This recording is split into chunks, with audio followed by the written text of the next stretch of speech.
When a game has any sort of competition between players, cheating is a possibility. Whether it's competitive speedrunning, leaderboard competition, or good old player versus player scenarios, there will always be the possibility of some players trying to gain an unfair, unintended advantage. The Elder Scrolls Online is no different. Over the years, people have been caught using outright cheats, like being able to spam precious ultimate skills or exploiting bugs, like when the Call of the Undertaker set briefly gave its wearer near infinite amounts of healing. There's even more obscure things like players allegedly manipulating the data in their combat metrics add-on to make their parses look better than they actually were. Still, being a PvPer myself, I cannot say that, generally speaking, ESO is a game that's rife with cheating. Sure, from time to time I see some suspicious stuff that I cannot explain, and I have come across a handful of players over the years who I was pretty sure were cheating. There are some recent reports of people using fly hacks in Cyrodiil, but these incidents are noteworthy because they are rare. Most of the players who find an unfair advantage in ESO these days do so through exploits. Exploits are where you find a bug or other unintended effect within the game that happens under certain conditions, and you intentionally replicate these conditions in order to gain an advantage. A recent example of such an exploit would be Nightblades using a scribing skill in the Imperial City to pull players into an enemy alliance's spawn point, killing them instantly. ZeniMax responded by permanently banning some of the players caught using this exploit, which tends to be the usual procedure when an exploit becomes known to the developers. The more spectacular and blatant cheats such as infinite meteors and fly hacks, I personally have never witnessed since I became a PvP regular around 2020. The few people who cheat in such a blatant way today are sure to get banned fast. I'm certain there are some more subtle ways in which certain players cheat, but it's generally not as widespread an issue as some would have you believe. After all, for an online game, ESO is not actually that competitive. In Cyrodiil's PvP, leaderboards serve little purpose other than becoming Emperor. And on the PvE side of things, very few people care about high scores, world records or world firsts outside of the small hardcore raiding community. Bragging about your position on the Battleground or Tales of Tribute leaderboards is just asking to get clowned on. Besides, your position on those leaderboards tends to represent the time you've invested rather than your actual skill. When the stakes are so low, there is little incentive to cheat other than griefing or boredom. And while those players certainly exist, cheating is not as abundant as you think when you read Cyrodiil's zone chat.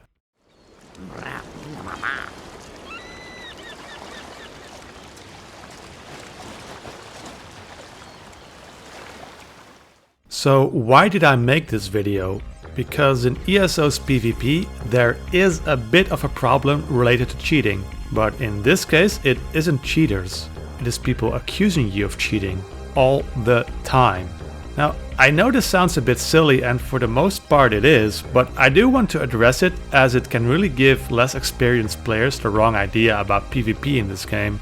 In general, if you play a damage role in PvP and you are halfway competent at it, whether you want to or not, you are going to start building a collection of private messages accusing you of being a cheater. Most of these messages are relayed directly through the Whisper system, but I've even seen people send in-game mails with these accusations. These messages often contain one or more of the following elements. They just make a blanket statement about how you are cheating, without much explanation. So this could range from something like "nice cheats" to someone typing an entire essay about how sad it is that you cannot play without your cheat engine active. Some people go into a bit more detail on how your supposed cheating works in their minds. They'll say stuff like "nice script," "turn off your macros," or "how did you hit me with 5 abilities in 1 second?" The latter implying that you can somehow bypass the general cooldowns in this game. Often, but not always, the maligned party will also have the courtesy of informing you that you have been reported for your cheats. As anyone with half a brain can probably sense from the nature of these examples, a lot of these statements are just sour grapes from players who have trouble coping with their defeat. So why care, right? And I agree, most of this stuff is funny in how pathetic it is, but I do think it constitutes a potential problem for the PvP community in the game for a number of reasons. To explain that properly, I'll explore what I think drives people to send out baseless cheating accusations, and then I'll explain why I think that, despite its comedy value, it ought not to be a part of the ESO PvP experience.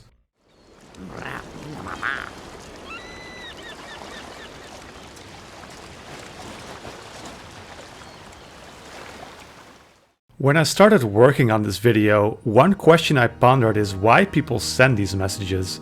Because the player on the receiving end is cheating? Well, since I've received plenty of these whispers myself, and I'm pretty damn sure I'm not a cheater, that can't be the sole reason. Many of my friends also receive these messages on the regular, and I can vouch for all of them using regular sets and skills. So, working with the likely scenario that the receiving player is not actually cheating, I've come up with several possible motivations behind these messages, which will apply to different categories of players. One theory I've always had about hate messages in ESO in general is that the people sending them are not actually talking to you. They are talking to themselves. When someone whispers you, "nice macro," what they are really doing is telling themselves that it was not their fault that they lost. You can only beat them because you are playing unfairly, not because you are playing better than them. So the first reason is simple: they're coping. It is unlikely that they actually think you are cheating. Then there is a second category of players who probably do think you are cheating. I've actually played alongside players who saw cheaters everywhere, and the problem in their case was just a general lack of knowledge of the game. For example, they would interpret someone not taking damage because of the spell wall ultimate as that player activating their cheat engine. These things happen more often than you'd think. You'd be surprised how many Nightblades, despite years of playing, are still unaware of the existence of detection potions and will just accuse you of cheating when you kill them in stealth. Or players who are unaware of the teleport shade ability and will conclude that they are looking at wall hacks. Sometimes these players will also stretch the definition of cheating to fit skills and behaviors that they find in any way undesirable. This leads to what I'd like to call cheat inflation, where perfectly normal gameplay is dismissed as cheating just because a player deems it unsportsmanlike. I've noticed this type of player tends to be older, like in their 50s or 60s, which gives all of this an air of these young whippersnappers and their newfangled PvP tactics. To illustrate what I'm talking about, here is a list of some of the things I've seen brought up as cheating or exploiting by players like this. Jumping excessively, cross-healing, being on Discord together, using line of sight to dodge an attack, switching to a different alliance, taking empty keeps at the start of a campaign, not playing the campaign objective, night capping, using invisibility, playing as a Nightblade in general, playing as a sorcerer in general. Just to be clear, none of these things constitute cheating in any way. Players who subscribe to this mentality tend to be dismissive of things they don't know how to fight against and suspicious of anything they cannot immediately explain. All of this constitutes the second reason behind sending these whispers: obliviousness as to how the game works and making it someone else's problem. When you see someone make extreme claims like how an entire alliance is cheating, that player is bound to fit this profile to a T, and you should never believe a word they say. If you want to amuse yourself, ask them what exactly they mean by cheating and what evidence they have to support this, and you will probably be amazed. Then there is a third, more actively nefarious category of players. They are the ones who use cheating allegations to discomfort you. They don't want you to enjoy the game, so they'll just rain on your parade by accusing you of cheating first of all. These are also the players most likely to inform you that you've been reported. Because when you really think about it, what is the added value of informing someone you've reported them for cheating? If they're guilty, they'll probably get banned anyway, and if they're not, perish the thought, you'll just end up looking like a sore loser. I even doubt that many of these players file all the reports they politely informed their enemies of and purely use these messages as a form of intimidation, which brings me to the next question.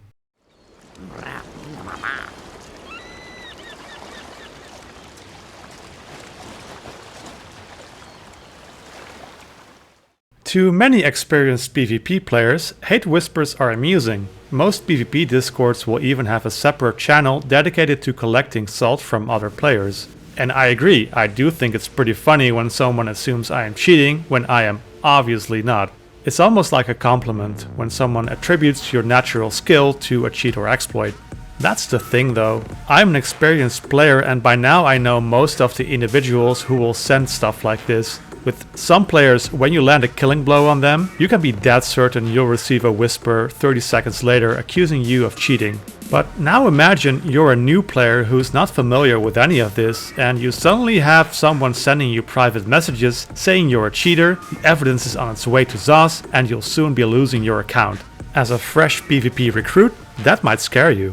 What if you unintentionally relied on some exploit or bug? The Elder Scrolls Online is a complex game, and this is not outside of the realm of possibility. For example, I remember the GM of a guild I was in years ago who'd received a 72-hour ban because she had allegedly benefited from an experience point exploit while in the Imperial City.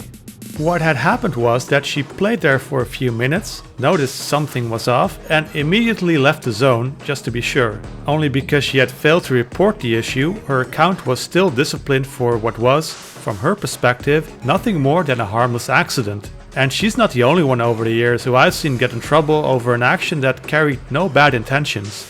And indeed, I've also seen plenty of people who are relatively new to PvP asking me or in a Discord what they might be doing wrong to make an opponent suspect them of cheating.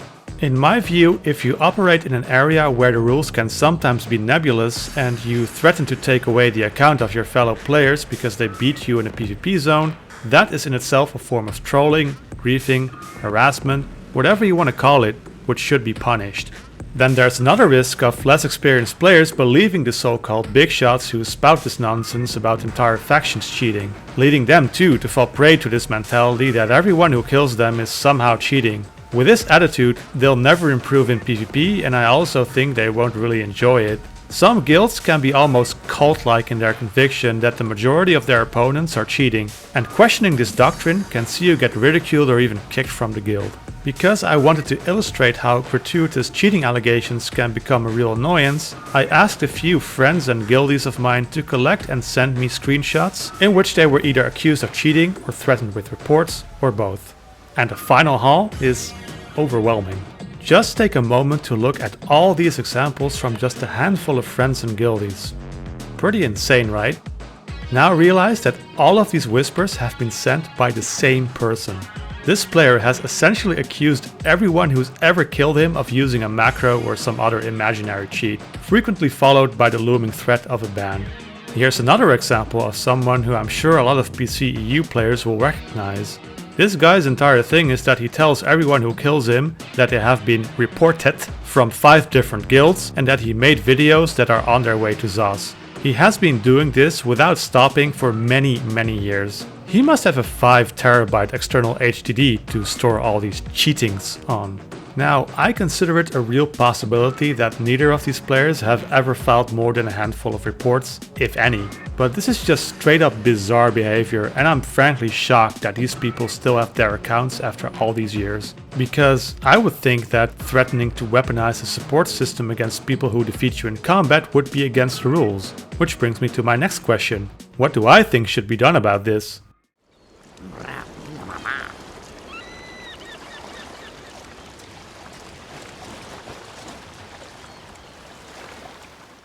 If you're not familiar with the rules in the Elder Scrolls Online, they can be pretty complex. The game does have a code of conduct against certain types of disruptive or harassing behavior, but what is or isn't allowed is heavily affected by context, as well as an element of randomness. Perhaps the most talked about example of what the developers consider questionable behavior in PvP is teabagging. On paper, teabagging by itself is allowed, but if the other player asks you to stop teabagging and you continue, you may risk a suspension or ban. Now, this set of rules can be problematic because it puts a burden of interaction and evidence on the accusing party, as you have to provide video evidence of both the purported offense and of you asking the offender to stop.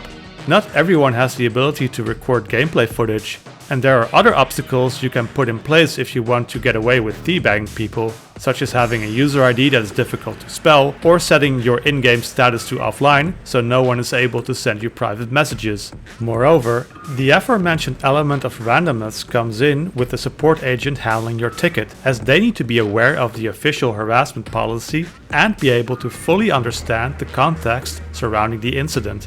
What if the player getting teabagged has spent the last 6 months accusing the teabagger of cheating and threatening them with reports every single day? Is that player really in a position to accuse others of harassment and toxic behavior?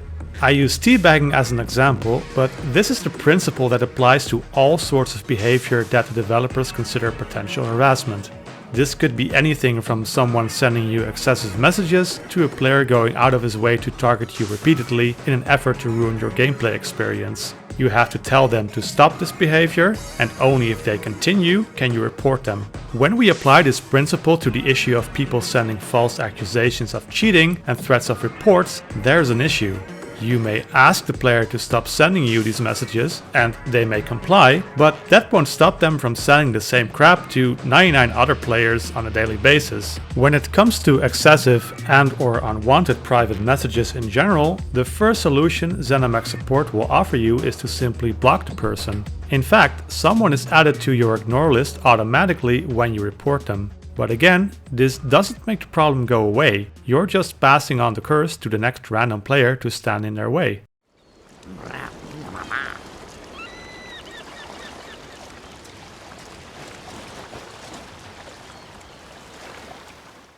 Let me just loop back to the question I asked earlier. Why should we care about any of this? It wouldn't make me happy if a bunch of people lost access to their accounts just because they got angry one night and called someone a no-good cheater. I think suspensions and bans are very heavy measures, and to me, the idea of people losing their accounts over temporarily being unable to control their emotions during a PvP session is a bit silly. But it is weird to me that you have a much bigger chance of running into someone accusing you of cheating than an actual cheater. And although it's anecdotal, I do feel like this problem has gotten worse with the years. It creates a bad atmosphere for PvP, and it has the potential to push out less experienced players if they feel like they're putting their account at risk every time they queue for Cyrodiil or a battleground. When it comes to the players who have been accusing and threatening their rivals for years, and there are quite a lot of them, I also apply the principle of live by the sword, die by the sword. If you think it's okay to threaten people with false reports all the time, I think it's fine for you to lose access to your own account. Right, that's all I wanted to say on this topic. If you're still watching, first of all, thank you for making it this far, and if you feel like sharing, leave a comment with the craziest hate whisper you've ever received in ESO. See ya!